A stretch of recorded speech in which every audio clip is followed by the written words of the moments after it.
deal. I just like this. I'm feeling kinda dizzy, now you pop the pill. I'm high on cloud now and I'm feeling fine.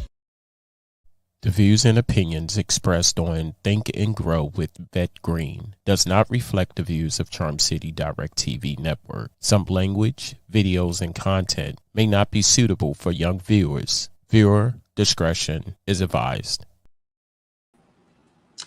What's going on? What's going on? Hey, you guys. This is another episode of Think and Grow with Vette Green. I've been on for a couple of weeks battling COVID, you guys. I could not even believe that I had gotten it and the way this disease had taken over my body. But God, for a moment there, I thought I was a donor. I'm not even going to lie. I thought your girl was gone. But anywho, I am so happy that Leah Forney decided to be a guest on Think and Grow with Vette Green. So she is the first guest for this month. We are welcoming Black History Month. I'm so glad. Come on in the room, Leah. Come on in the room. Hey. Hey. Can you hear me okay? I can. Can you hear me? Yes, I can. Yes, I can. So welcome to Think and Grow with Vette Green. Thank you for honoring me with your presence. I love the conversation that we had right before I had gotten sick. A beautiful conversation. I felt like we had known each other forever. So we can get started. Tell our listeners who you are. Who is Miss Leah? That's such a loaded question, but you know what? I will say, hey y'all, I'm Leah Forney. I am your purpose-driven architect. So as a coach, I work with aspiring women entrepreneurs.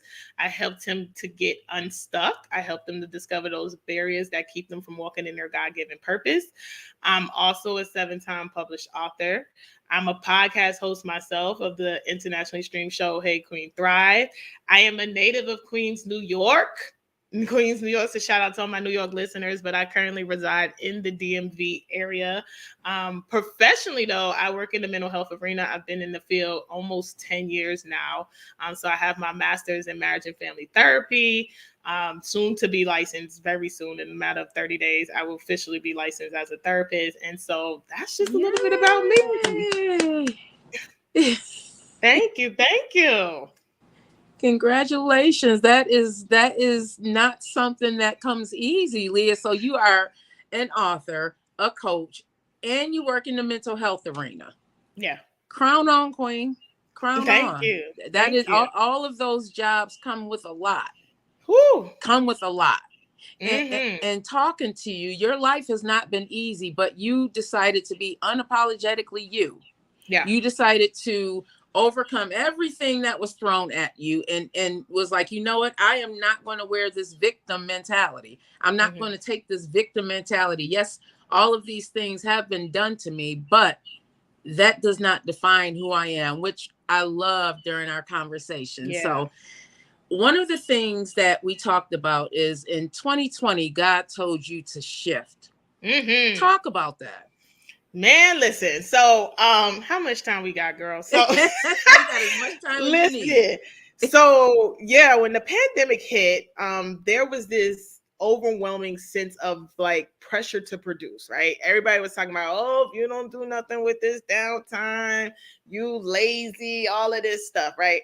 So your girl was out here producing. I mean, I was writing books, I was doing forwards for books, I was speaking on people's podcasts. I mean, producing, right? But what came with the producing was burnout.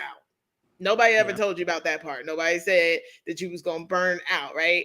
And so what happened was I found myself in this place and space where I was saying yes to everyone but me, right? So I'm showing up for everyone. My pastor's over here. Leah, can you do a support group? Can you? And I'm like, yes, right? And then October rolls around. I wouldn't even say October, June. From June on out, I just slowly started to be like, yeah, I'm done. I'm fried. Yeah. You know, when you work in the mental health sector, you deal with people's issues for a living, and then you're trying to help everybody else with their issues. Like, I just wasn't doing any self-care, no nothing. I literally burnt out. And so God began to say to me, if you want different results, you're going to have to do something different. Mm-hmm. You're going to have to be open to shifting. And so when I started coaching, I'll be honest with you, Vette, I didn't even want to coach because therapy coach kind of was like too close for comfort for me. But I started off helping people write and publish their own books because that's what I was known for.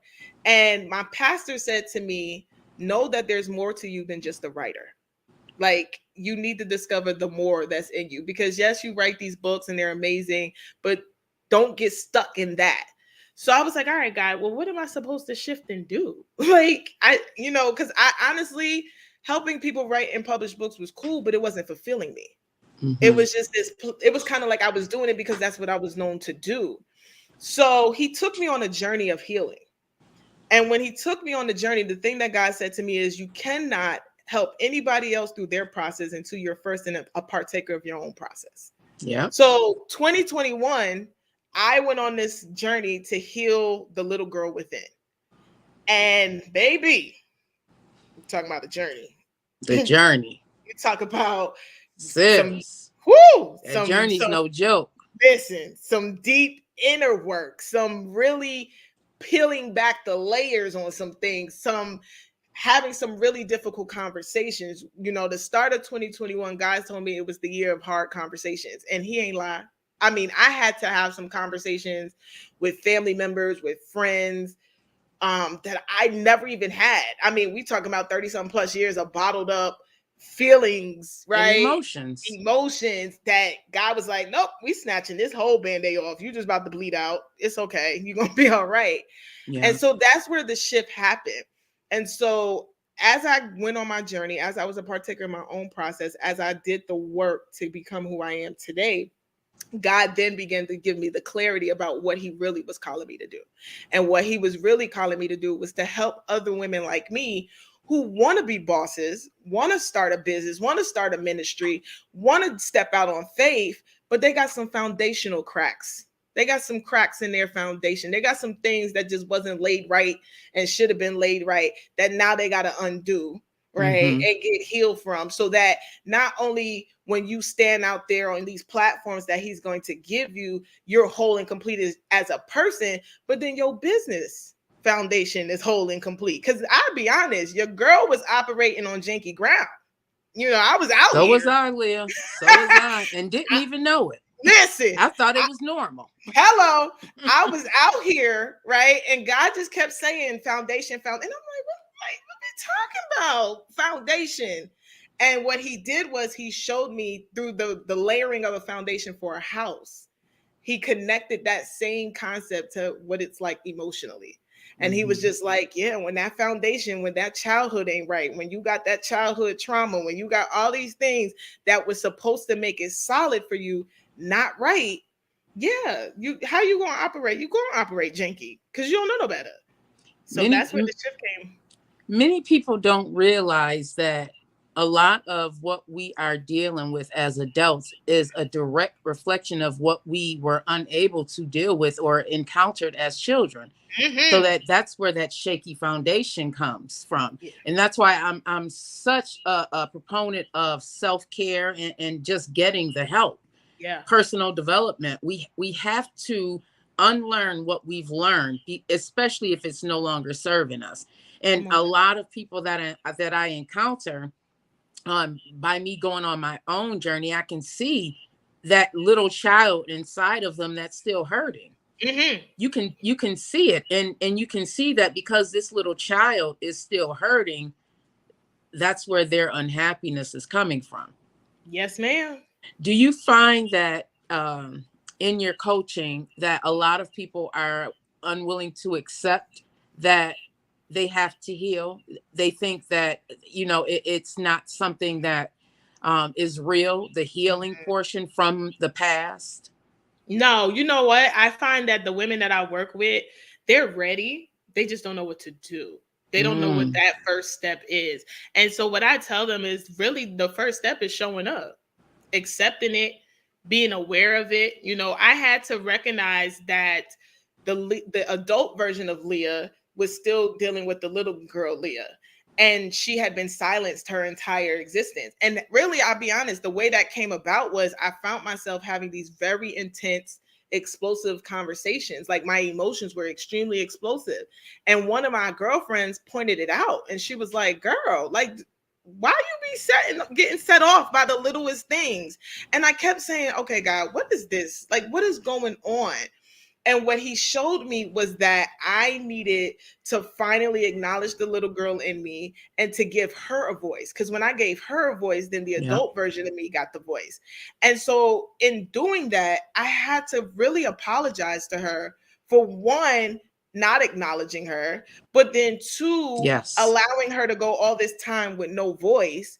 And recognizing that the reason why I was exploding was because the little girl in me was like, can somebody hear me?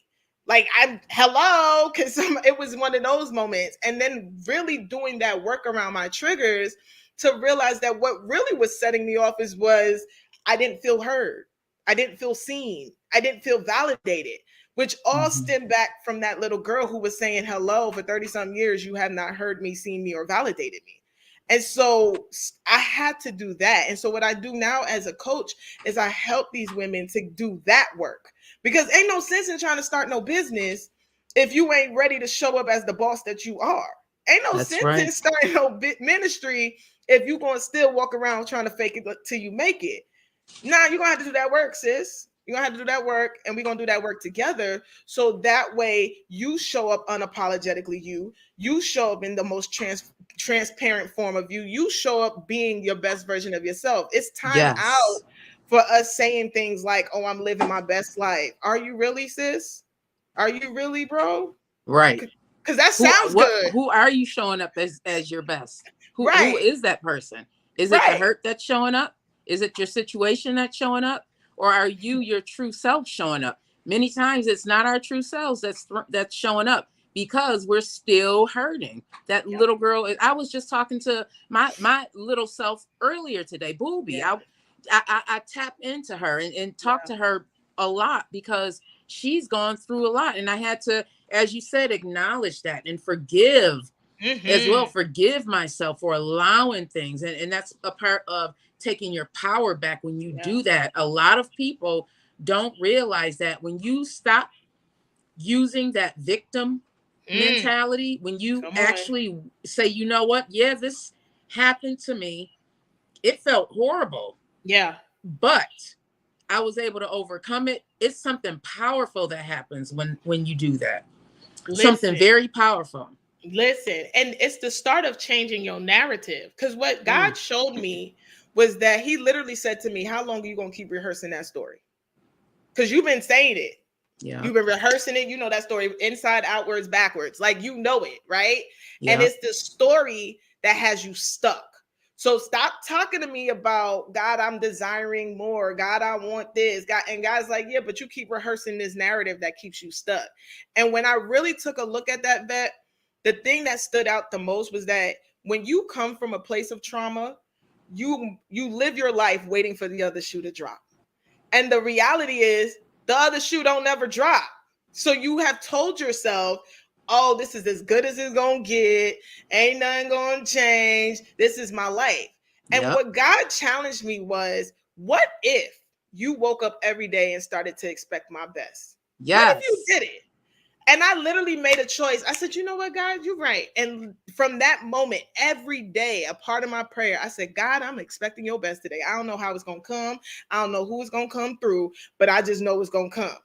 And the confidence that gave me, how it boosted my self-esteem, how it showed me that, you know what, I don't have to keep rehearsing my past. Like, let me just say this, but I don't know why God got me going here, but I'm gonna just go there. Keep on coming, sis. But somebody just needs to know, like, he's not even there no more. You keep rehearsing something that's dead. God said, I ain't even there no more. I'm not there. Stop going there, because I'm not there. And neither are you. Right. Get out of them dead caves, that dead grave, because he's trying to do a new thing. but you can't get to the new thing because you keep rehearsing what's been. And he like, I ain't even there no more. I'm over here in 2022, 2023. You still in 1996. Like, I need you to let and that wearing go. it, you're holding it, you're recreating that same scenario over and over again until it's real in your head, and you Yep. think that and one of the things that I want to just tap into that you said is that, one, it's a choice, we make the choice, and two, we make it real because it's us telling ourselves these things. It's nobody else. Nope. It's us telling ourselves these things. Yep. So I want to tap into the little Leah, right? So little Leah, she didn't have it easy. You know, she grew up, both of her parents had their own struggles. You know, there were some addictions there. Yep. So that made it very, very difficult. Talk to me about how that shaped who you are today. Man, listen, again, how much time do we got? So, you know, those abandonment issues, those rejection issues were so real. I was so afraid to trust people. Better yet, I was afraid to trust me, right? Like, I would connect with people. You know, little Leah started off with what I like to call word vomit. Like, anybody that would listen, she just gonna listen. She's gonna talk, right? And she would just spill her heart out, never understanding boundaries, never understanding that you can be telling people stuff that they can use against you, that they can hurt you with. Like, I didn't understand that. All I wanted was somebody to hear me, somebody to listen. Acceptance. The acceptance, right? I grew up, I was probably the odd man out in all my friends in my neighborhood because they had mom and dad. I was raised by grandma, grandpa, and auntie, you know, so I was automatically odd person out because I wasn't going to daddy-daughter dances. I wasn't going to spend, time with my mom. I was hanging out with my grandparents. So a lot of anger. I was a fighter. I tell people all the time, I still fight. Jesus just teach me how to fight a different way. Right? Me too. Listen, I ain't cutting people anymore. I'm just going a different route. But I did all of that, looking for love in all the wrong places, promiscuous at a young age, trying to find my daddy and other men, find that love from that I didn't get. This is why I say to a lot of my men, listen, when you got a daughter, you pour that into her so she don't go looking for it from someone else. Because I did. I went looking here, there, and everywhere for somebody to just say, Leah, you're beautiful. Leah, did you know at the time that you were looking for a dad in these men? No, absolutely not. Yeah. I did not. I did not know. But I always gravitated to older men. I just didn't know.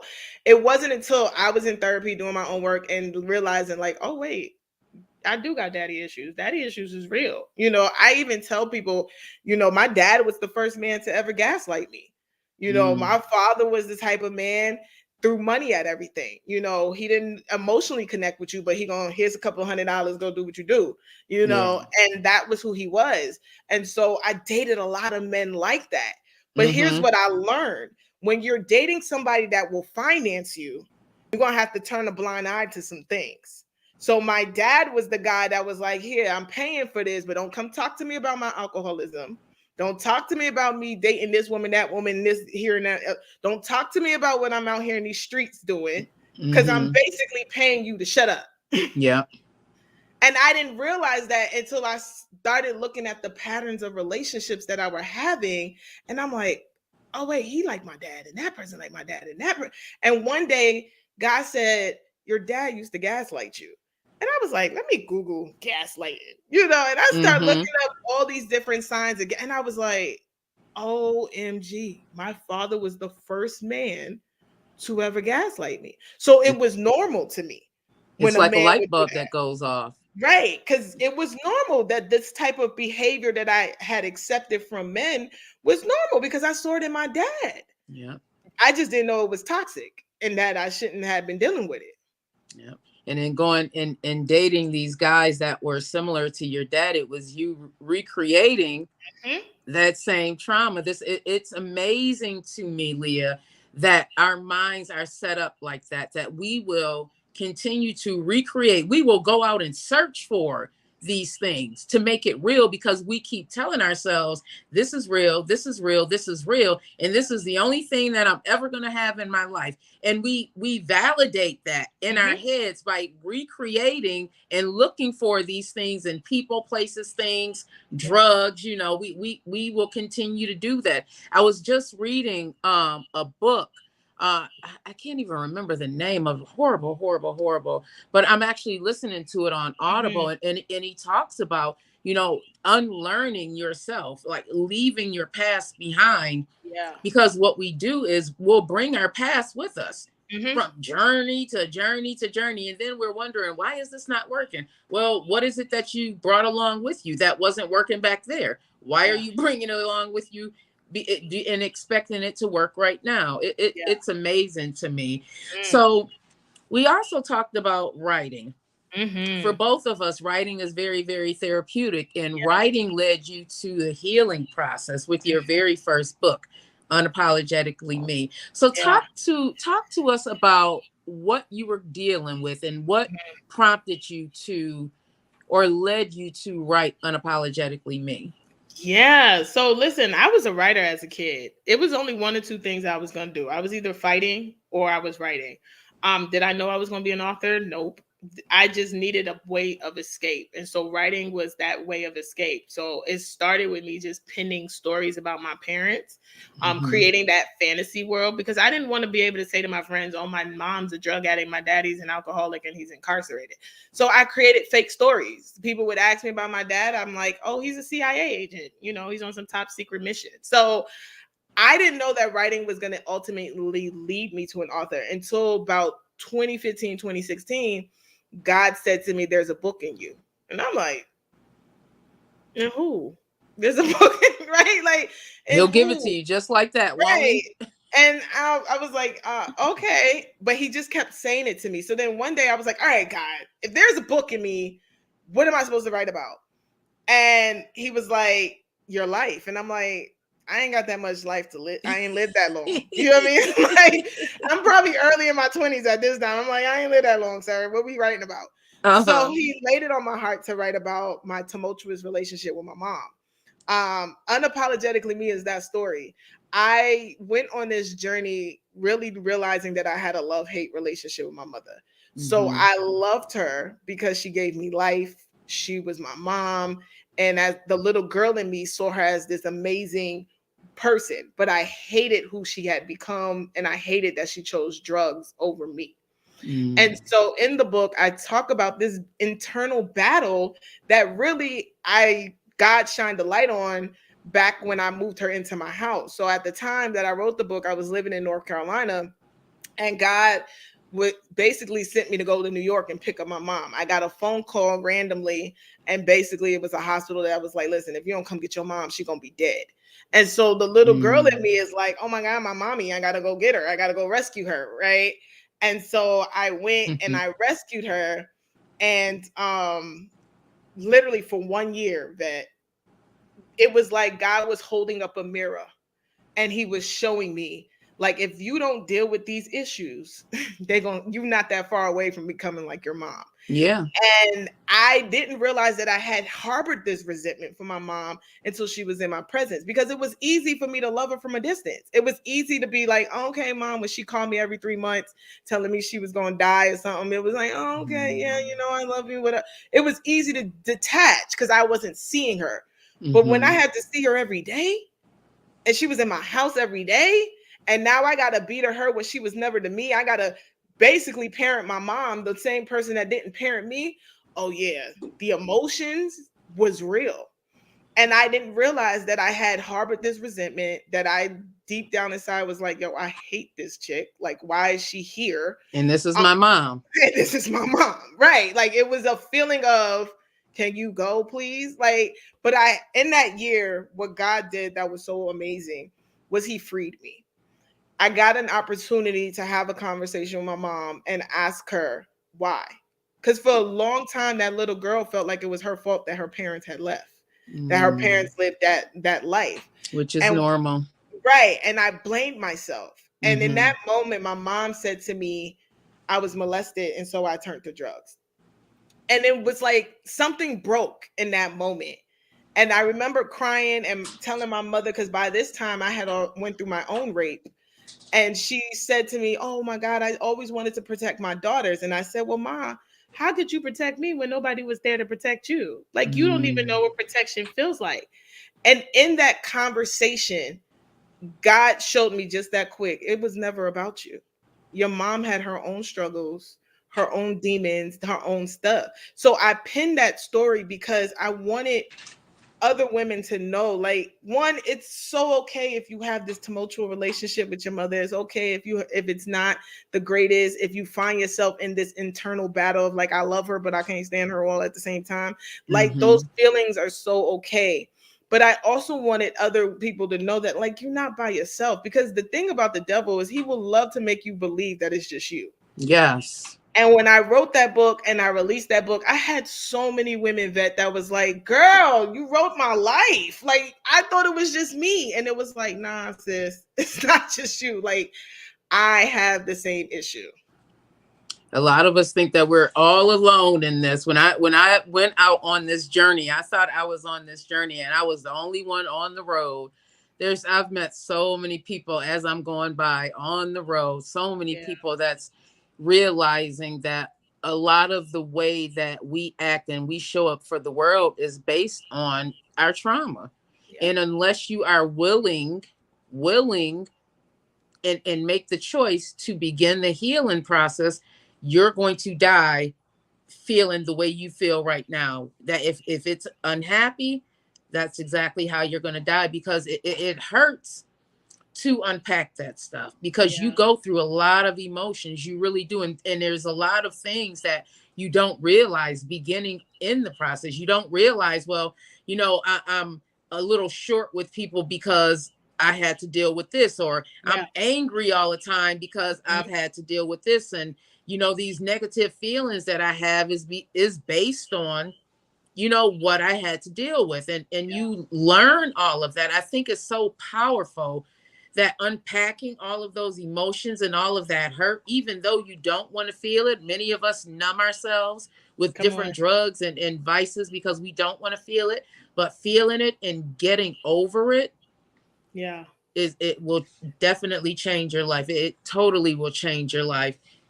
So 4 years ago, and we talked about this, you went through something very, very heartbreaking. You lost your person, the man that you were going to marry and spend the rest of your life with. And when that happened, you had to face some things that you weren't used to.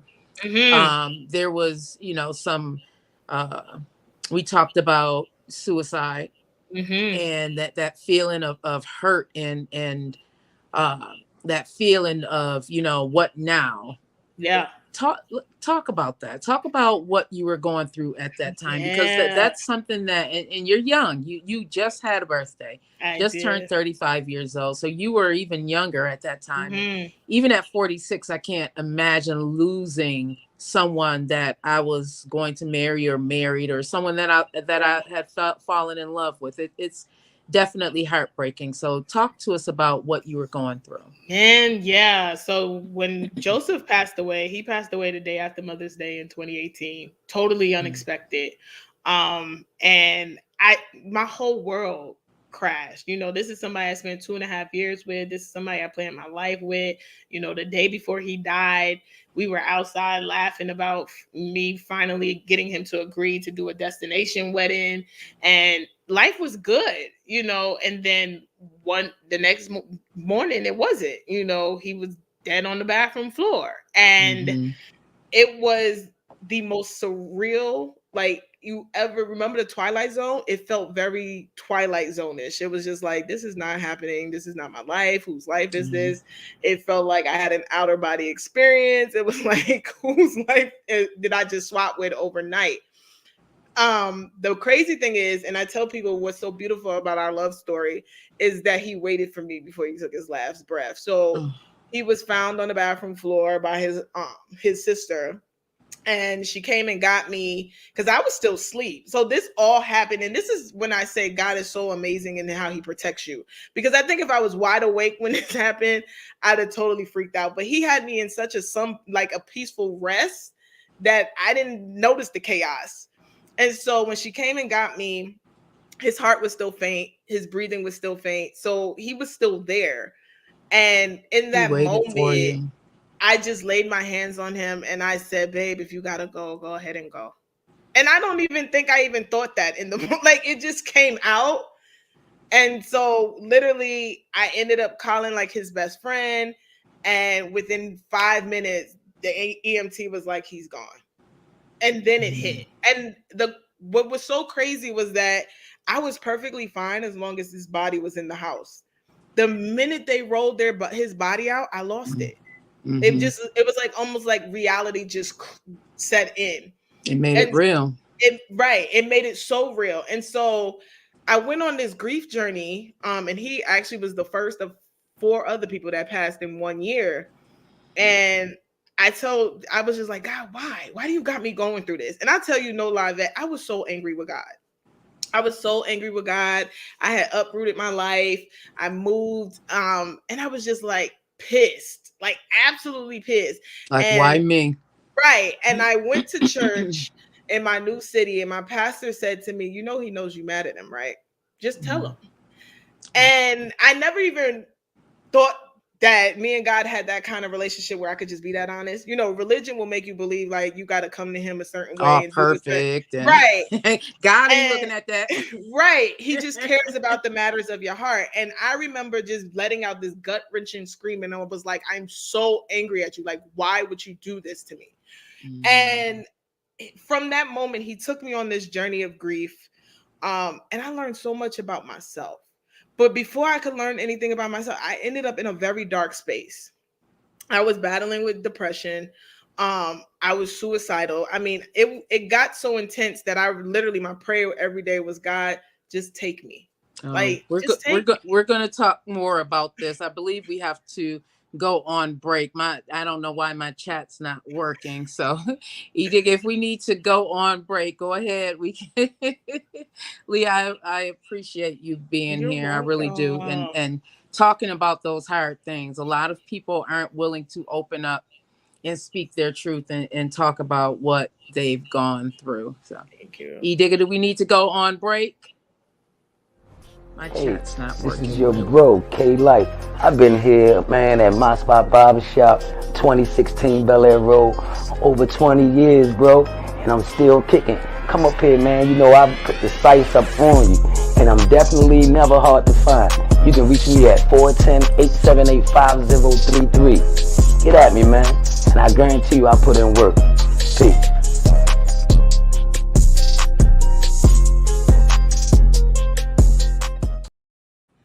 Tell me what you see when you're looking at me. A pretty face? Huh? You think that's all I can be? Tell me what you see when you're looking at me. Because I strive to be all I can be. Because you know what? I found her. I found me. She's here. She's live. She is Vette Green, host of Think and Grow with Vette Green. Watch her live every Tuesday at 7 p.m. Eastern Standard Time on Facebook at Vette Green. Also watch her live on Charm City Direct TV on Facebook, YouTube, Twitter, and Twitch. You don't want to miss this dynamic show.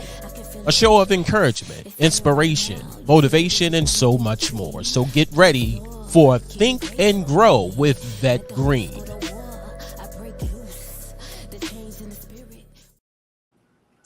Welcome back to another episode of Think and Grow with Vette Green. Today we are speaking with Miss Leah Forney, author, coach, and mental health.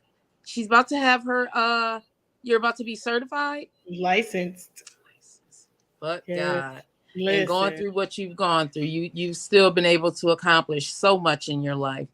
So before the break, we were talking about the turmoil and the pain that you were going through when you lost your person. You lost someone that you had planned a life with, you were planning a life with. And before we went to break, you were talking about mentally how it drained you, and you Yeah. were angry with God, which I don't think, if you're human, you everyone gets angry with God at some point in life, but you were able to get over it and see the light. Yeah. So finish talking to us about what you were going through at that time. Yeah, so I definitely experienced suicidal ideations. And I, like I said, it was a struggle. You know, when your life literally flips upside down and you're not expecting it, you're not prepared for it. You just didn't. I didn't know what to do. Like, I had experienced grief, but it's different when it's auntie, you know, or grandma, or you know what I mean. But when it's Mm-hmm. your person, when it's the person that you know without a shadow of a doubt, this was who you were marrying and now they're gone, Yeah. it hits differently. And so I struggled with the depression. I mean, I didn't even want to get out of bed. Mm-hmm. Like, I just didn't. I didn't want to get out of bed. It feels like a piece of you is gone. Right. I Mm-hmm. didn't know how to function. Like, simple things. Listen, I had the type of mate that literally, he knew me. He studied me. He knew everything I needed before I even knew what I needed. I remember the very first time that I pumped gas and it wasn't him pumping it. Because for like 2.5 years, we would have arguments at the gas station because he'd pull up. I'd be like, all right, I'm going in with you. And he's like, can you just tell me what you need? And I'm like, no, because I don't know what I need. And we arguing at the, he like, Leah, sit in the car and just tell me what you need. So, but I learned like that, those simple things is what I was missing. So I remember the first time I had to pump gas and it wasn't him doing the pumping again. I broke down crying at the gas. I was about to ask you, did you cry? I did, because it was just this, like, this man had created such a safe space for me. But I will tell you, that relationship also exposed those abandonment issues, because the simple things, like, he wasn't a confrontational type of person. He didn't like to argue. So if we got into an argument, he would walk away. And that walking away would trigger abandonment. And I didn't even realize it until I was in the relationship, and I would be freaking out like, oh my God, he's about to leave me. Everybody, like, now we got this emotional spiral that just happened. But he also taught me how to communicate. He also taught me how to be vulnerable. So when he was gone, it was like, who do I talk to now? Like, that was my person. That was my best friend. We had conversations. You know what I mean? Like, it was nothing I could not talk to him about. On top of that, he was so supportive, because he was with me when I wrote Unapologetically Me. So when I was out there, you know, doing book signings, he was there. You know, he was telling her, like, get my girl shirt, get my girl book, that, like, supporting you. Right. And so I lost that. And when I lost that, it was a stripping of an identity. Like, I didn't know who it was outside of the fiance role. I didn't know who I was, you know, without this person. And so that truly was that grief journey that I was on. God was really trying to get me to learn Leah. Who is Leah, you know, outside of who she's connected to, outside of the people, places, and things? Because my whole entire identity was wrapped around people, places, and things. And it wasn't until I was in therapy because of my grief, and my therapist said to me, Leah, do you know what makes you happy?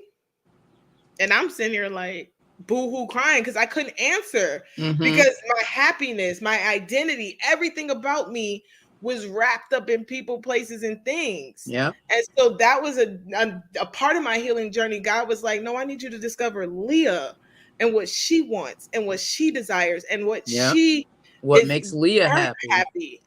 Yeah. And but it was rough. I mean, to think about wanting to die every day, to feel like you didn't have any purpose. And God is so strategic, Vette, because at the time that I was going through my own journey as a mental health professional, literally every last one of my clients was dealing with grief. And I was sitting there like, God, you were funny. Like, because so I had to encourage, I had to do all these things. And you know what he taught me? He taught me that sometimes you have to be to others what you need. Yes. Sometimes you have to sow into somebody the very thing you need and then watch the harvest come. And so even in the midst of me grieving, he instructed me to write another book. And when I wrote the book, Defining Moments, I was like, first of all, why? Like, I'm in the middle of grieving. Can I just grieve? And he was like, no. God said go. But right. but it was so hard to write for me because it was the first book I was writing and living at the same time. See, all my other books, it was like, okay, those are past experiences. I can talk about it from a healed place. But I was living my grief journey and writing it. But what I learned was so many different lessons that God pointed out, even around support. Because one thing we have to stop doing is we got to stop believing that everybody knows what we need. And so when I was grieving, I was isolating. People were reaching out. My friends were like, how can I be there? How can I support you? And in my mind, I'm like, well, you're just supposed to know. You're my friend. So you're supposed to know what I need, right? Yeah. And God was like, no, they don't. You got to tell them. And so I learned this valuable lesson about support from that moment of isolation, because I was crying out to God and I'm like, God, nobody cares. I'm grieving. And he's like, no. People care. You just won't let them in. You're isolating. And I learned that support's a two-way street. Not only do you need to communicate what it is that you need, but then you also got to be open to receiving it. A lot of us communicate, but we're never open to receiving what it is that we said we need. Yes. So, yeah. Yes. I love everything you said. And I hope that there's someone out there listening. Hey, cuz I saw you pop in. I hope that someone who's listening will get some of these nuggets, because that I was married for most of my adult life. At 35, I found myself going through a separation, which led to a divorce, and my identity was tied into that marriage. I didn't know anything other, Leah. I can relate, because I did not know anything other than being a wife and a mom. And when one part of that identity was no longer there, I no longer felt valid, or I no longer felt as if I had a purpose in life.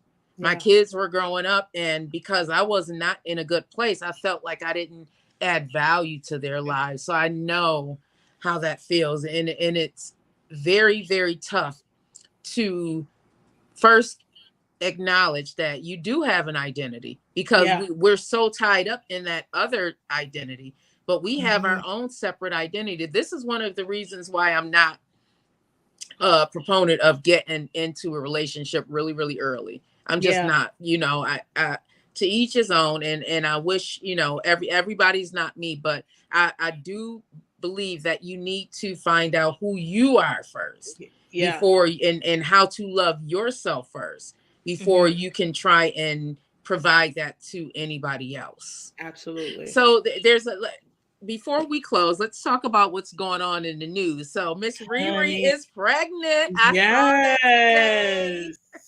What do you think? I was so surprised. I did not expect her to have any kids. I didn't expect it. Yeah. Honestly, I'm excited for her. I think that she has done so well for herself career-wise. She started off, we knew her starting off in music, and then she has literally grown her brand. Now she got Fenty and Savage Fenty. Like, they have a store coming to the DC area, and I'm like waiting, like, please hurry up and open this store so I could go. But ooh, like, I'm just excited for her. I think even for any woman on a journey to motherhood, like, you got to do it when it's time for you to do it, and even if you don't want to have kids, like, I tell people I'm a part of that rich auntie vibes. Like, I have 12 nieces and nephews. So I'm like, I'm rich auntie vibes, like, I don't know if I want children, and that's okay. Like, and I that's think that okay. You have to make that decision for you. You know what I mean? And you have to know what's best for you. So I'm so excited for her. I definitely hope that they have an amazing, relationship, and they pour everything. Cause I mean, listen, you got ASAP Rocky, who's awesome as a rap star, and then you got your mama is Rihanna. Like, can they get any better than right? that? How fly is this baby gonna be? Right. Like, I'm just what's waiting. The baby's name gonna be? Yes, I love it. I love that picture. They look so in love, and she looks so happy. She's gone through so much. You read about and you heard about everything that she's gone through, from domestic violence to the different relationships that did not work out. It's so nice and refreshing to see a smile that's genuine. She genuinely looks. They both look genuinely happy, and I do wish both of them nothing but love, peace, and happiness, and a healthy birth. Because motherhood is different. It's definitely different. So in the news as well, Mm. Biden has decided to choose a African American woman as the next Supreme Court nominee. What do you think about that? And I've gotten mixed answers from this. Some people are like, I wouldn't trust Biden. You see what he's done already, which is, for some people not enough. Yeah. His promises, I think, went above and beyond what he was going to be able to do. In some ways, I feel like he blew smoke up our Yeah. butt. But Yeah. So, what do you think about See, his proposal? It's so crazy because when it was down to Biden and Trump, for me, and I voted for Biden, I was like, it's like the lesser of two evils because Biden is not really that great, but then Trump is definitely like out of pocket. But I agree. I think Biden definitely made some promises that he did not think, like he didn't realize that he ain't really got that much power to stand on. Yeah. And he needs to fix that. Like, I need them student loan debts canceled if you listen in Biden. But honestly, I'm excited because I think we're in a time right now where Black women are just on fire. Like, killing it. We are killing the game. We are here to stay. We're like, listen, I ain't waiting on you to invite me to nothing. I'm bringing the own tables and chairs. I'm pulling up. I'm like, what's up? Like with my drink ready. Right. Like, we're walking in our purpose and our power, and we're not taking no for an answer. So I'm all for Black women to be in any political, any power, any seat of authority, because like it's about time that America takes notice. Like, y'all been sleeping on us for a very long time, and now we like wake the hell up because we here. Mm-hmm. So I'm here for it. So am I. It is a beautiful thing to see. I'm glad that I am still alive to see such a thing happen. And Black women are killing it. We are being unapologetic about our transformation. We're being unapologetic about what we want in life. And we're realizing that we do have power. We have period. She's an entrepreneur. Deasia, she's an entrepreneur. I'm so proud of her. She went out, jumped out on faith, and had gotten sick and decided to launch a clothing line, and it's taken off so well. I'm so proud. We showing up and showing out. Absolutely, yes, we are. I see so many businesses. Black women are killing it right now, whether it's coaching, whether it's clothing line, whether it's being an author, even in the corporate world. Now I see more Black women in these spaces that before I never saw, I never got to see, especially coming from so upstate New York, where I'm from, is actually one of the top 5 racist cities in America, Buffalo. Unfortunately, and the racism is kind of secretive. What a lot of people have done in these jobs is, instead of hiring you for these higher level jobs, they'll bring you in on a lower level job, and then you're forced to stay there. There's no room for movement. Now I'm realizing in my own career that I have to be unapologetic about what I want, and I have to demand, especially if I'm adding value. You have to demand what you want, and if they can't give it to you, then you need to find something else to do. Amen, cuz. Amen. So, Leah, before we end, if there's one thing you've learned on this journey, what would you like to offer to the listeners, what you've learned on this journey? One thing. You know what? I would have to say, stop apologizing for what you want. Like, it is perfectly okay to want more. It's perfectly okay to desire more. And I would also say, do what I do, which is pray, plan, and execute. Like, pray about whatever. Plan, and execute. Pray I love about that. Whatever God is calling you to do in this season. I always tell people, you always want to make sure you're clear, right? Because we love to launch things and we love to go into things, but is this the season that God wants you to do it? So definitely pray about it. Get clear about, God, what is it that you want me to do in this season, right? Because he may have given you an idea, but it don't mean it needs to come out in this season. It might need to come out 6 months from now. And then plan, like, do the work. plan, like sit down, research, put it all together. Because one thing I know about God is when he get ready to take you off, when he get ready to launch you, there's no turning back. You don't have time to plan. So put everything you need in place now and then execute that damn thing like the boss you are, right? What? Like, You better speak on it. Execute it like the boss you are. So that's what I would say. Pray, plan, and execute. Because I truly believe 2022 is the year of results, but you got to put that work in. You got to put that work in. And if you don't put that work in, don't be mad if you look up in 2022 is like 2021. You still in the same position. Get to that place of clarity, get quiet, say, okay, God, I'm here. What are we doing? And then when he give you that plan, walk that thing out. And I promise you, you'll be good. You're going to be good. So there's people that are watching right now that may not understand what coaching can actually do for their lives. So why should who is a good candidate for getting a coach? It depends on the type of coaching you need. If you need a life coach, usually it's somebody that feels stuck and they need, somebody to kind of help them unpack some things. Hey, if you need a business coach, it's because you somewhere in, you're starting a business or you already had the business and you just making sure that you have everything in place to run that business effectively. So it really depends on the type of coaching you need. But I mean, if you want to work with me, you have to be a person that one is ready to do the work, because I'm a no nonsense coach. Any of my clients will tell you, I hold your feet to the fire. And I hold you accountable, right? Because I had to do the work and I had a coach that had to do me the same way. So I don't take no nonsense. I don't take no nonsense. And so for me, I work with those inspiring entrepreneurs that are like, you know what, I really do want to get a business started, but I just need those foundational pieces. I need to figure it out. And with my 8-week program, which is the purpose-driven experience, we don't even start talking about business till about week 6, week 7, because I want you to really do that inner work.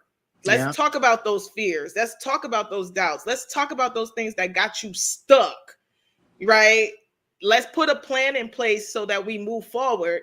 And then once you tackle that, then we can talk about, because business stuff is easy to talk about. I can teach you how to file an LLC, create a book. That's easy. Yeah. But it makes no sense to do any of that if you as a whole person and being ain't ready for that. Because you got to start from in here. Right. Because once the spotlight is on you, again, you can't go back. You can't be over here like, Jesus, I got to get it together. No, sorry. So that's why I decided, when God shifted me and said, I want you to focus specifically on helping women in this sector, I was all for it, because that has been my journey. I had to do this work. So then I show up now as the boss that people see today. But I wasn't always her, because I didn't do this work. So that's what I do over here at the Purpose Driven Experience. Oh, I love it, Leah. I love it. You definitely have to do the work, and it's hard, but it's worth it. You have to tell yourself every day that I am worth it. I am worth it. And once you get that in your cells, that you are really, really worth it, you're going to want to continue to do the work. You're going to want to continue to work on yourself, because that's what it's all about. It's self-care, self-work, self-development, developing the person that you are supposed to be. You are that person that many of us have been and are still functioning and is no longer serving you. Yep. So if it's no longer serving you, and I hope that I'm talking to somebody out here, if it's no longer serving you, you should get a coach. Leah's a coach. There's a lot of coaches out there. And sometimes you do have to invest in yourself to get a profit. And the profit is a changed life. Your life will completely change if you begin the healing process. Yep. You have to begin the healing process in order to remove all of that dirt. There's so much dirt on many of us. It's covering us. And we're just like, oh, it's all right, I can handle it. No, you can't handle it. That's why you're walking around looking angry all the time. That's why you're walking around snapping at everybody. That's why you can't hold down a job. That's why you can't, hold down, maintain a relationship, a healthy relationship, because there's inner work that you have to do.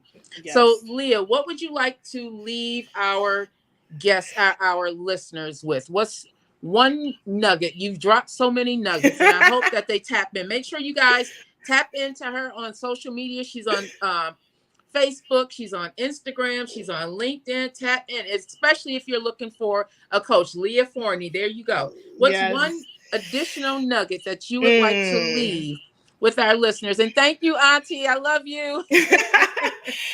You know what? I would say healed people do differently, see differently, and hear differently. So when you heal, know that you're going to do differently. Things that you used to do ain't going to work no more. You're going to start doing differently. You're going to be able to see differently. You're going to be able to see the people in your life differently, right? Which is going to help you to forgive some people. And then you're going to hear differently. You're no longer going to hear from that broken little girl or that broken little boy. You're going to hear from a healed place. So that's what I would say. Absolutely. Crown on, Leah. Thank you. I love you too.